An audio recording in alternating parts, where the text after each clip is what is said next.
We talked about how responsive human beings are when it comes to authority. If you're wanting to seriously take charge of a group or really influence another person at a deep level, you're going to need for them to see you as the authority in the room. And there are 5 tripwires that take place in another person's head. These 5 tripwires are movement, appearance, confidence, connection, and intent. Let's walk through those 5 right now. Movement is how you move your body, and I'm going to give you some tactics on doing that. Appearance is just your overall appearance. We tend to see people that are hygienic, that have a healthy appearance, to be more authoritative. Next, we have confidence, and you've already got a perfect toolbox to leveling up your sense of confidence in the field. Next is connection. Connection means, am I fully checked in? Am I fully tuned in to what I'm doing in this moment? This is also part of the Hughes Authority Inventory that you downloaded in that module when we talked about authority. The final element here is intent. Intent means, do I have a clear intent of what's going on? We talked about this when we talked about confidence. Do I have a generalized expectation of positive outcomes? Also, having a great intent of I intend to help another person, I intend to do good, I intend to do something good for another person. Just having that level of intent for other people gives you somewhat of an internal hall pass or internal permission slip to have unstoppable confidence. And when you're moving through the world, you are always creating gut feelings in other people, whether you like it or not. It's always going to happen. So having a very good intention for what you're doing and having a clear intention in your mind for your end goal of what you want to accomplish is the best way to create great gut feelings in other people.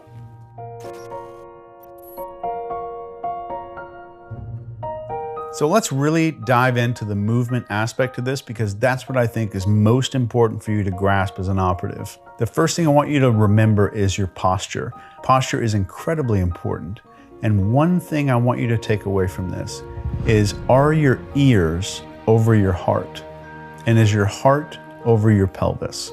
It's the one thing I want you to take away from this. And just being able to process that question, not being rigid, not being stiff. Can you have good posture and still be comfortable? So my ears should be over my heart, and my heart should be over my pelvis. Just having those in alignment and still being comfortable is one of the fastest ways to trigger that movement tripwire that lets somebody know that you are the authority figure. One quick way that I teach my clients to remind themselves about posture is when they get in their car, I tell them to adjust their mirror to where it's tilted up just a little bit, to where it forces them to straighten their body to see out of the rearview mirror of their vehicle. And if you start doing this, you're going to get into a habit of adjusting your posture throughout the day. This is just one quick thing that you can do to help remind yourself to have better posture. And remember, it's not stiff, it's not overly rigid, and you can still have great posture and be relaxed.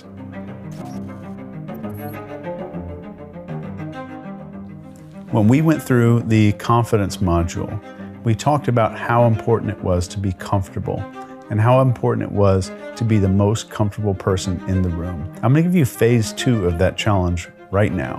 What I also want you to challenge yourself with is being the slowest moving person in the room. And here's what I mean by that.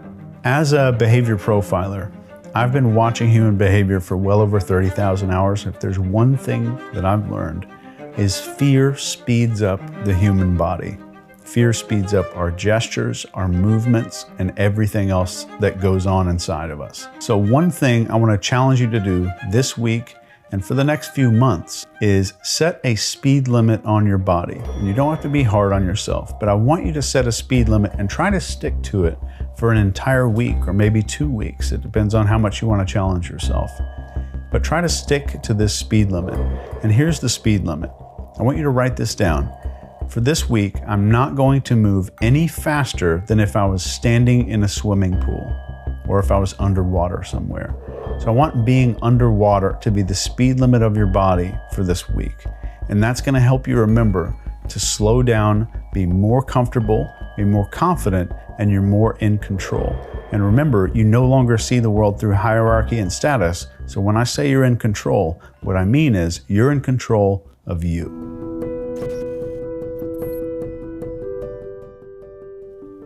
The most powerful lesson in leadership that I could ever pass down to you is that you could pick a random episode of Andy Griffith. It's called The Andy Griffith Show. And if you're going through a problem in your life right now, you're struggling to build a relationship with someone, you're struggling in some kind of leadership capacity, I don't care what episode it is, I guarantee you can pick a random episode of Andy Griffith and it will have some information in there. It will teach you some sort of lesson that applies directly to whatever issue you're going through in life. I learned about this in the Middle East. When we would screw up, our commander would make us go in and pick a random episode of Andy Griffith, and it never failed. Every time you'd watch that episode, it would have something in that episode that was a leadership lesson about how you had failed your troops or how you had done something to put your people maybe in harm's way. The reason I think this show is so powerful is because of Andy Griffith. It's an older show, but I think it's still available. Andy Griffith is the sheriff in this show of this town called Mayberry. And his responses to everything just exude the most perfect example of authority and everything we mean when we talk about authority: the confidence, discipline, the leadership, the gratitude, the enjoyment. So he has a composure about him. He has a maturity about him.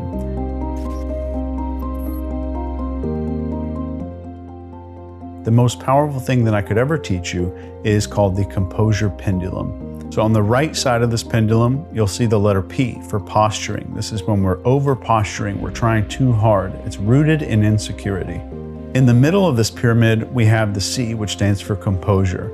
And moving to the left, you'll see another C, which stands for collapse. Collapse is when we kind of give up on things. We make ourselves smaller, maybe to make someone else more comfortable, or we're trying to appease a person. Collapse and posturing are both rooted in insecurity. And if you watch any episode of Andy Griffith, you'll see his assistant. His name is Barney Fife.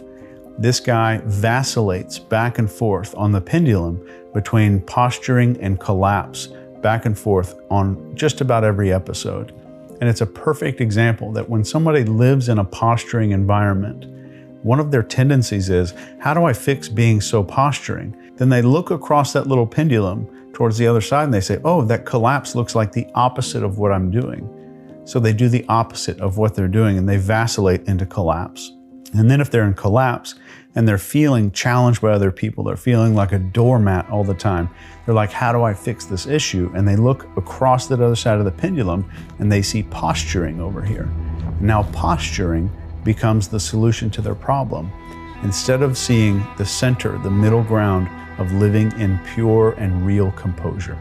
So when you watch Andy Griffith, he was always in composure. He's a perfect example of staying in composure and not going into collapse and not falling into posturing.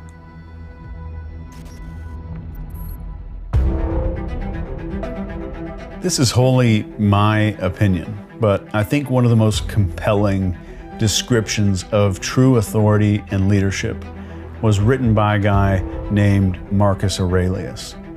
He was writing about one of his generals named Maximus. And I want to read this to you because I think it's very important. I don't just want to flash it on the screen or something. I want you to hear this. This comes from a book called The Emperor's Handbook, which was written in 121 AD. Maximus set an example of self-mastery, steadiness of purpose, and good cheer that no circumstance, not even illness, could extinguish. He combined in beautiful measure gravity with charm and did whatever needed to be done without making a fuss. Everyone believed that what he said was what he thought, and he never acted with an intention to do harm or give offense. Nothing surprised or frightened him, and he never seemed to be in a hurry or slow to accomplish a task. He was neither intimidated or embarrassed on the one hand, nor aggressive or suspicious on the other. So giving, forgiving, and loyal was he by nature, that he appeared to be a man whose virtues were inborn rather than acquired. It is unimaginable that anyone ever felt superior or inferior around him, perhaps due to his pleasing sense of humor. So now you have the keys to authority, and you know that if you need to influence another person, you need those 5 traits: the movement, appearance, confidence, connection, and intent.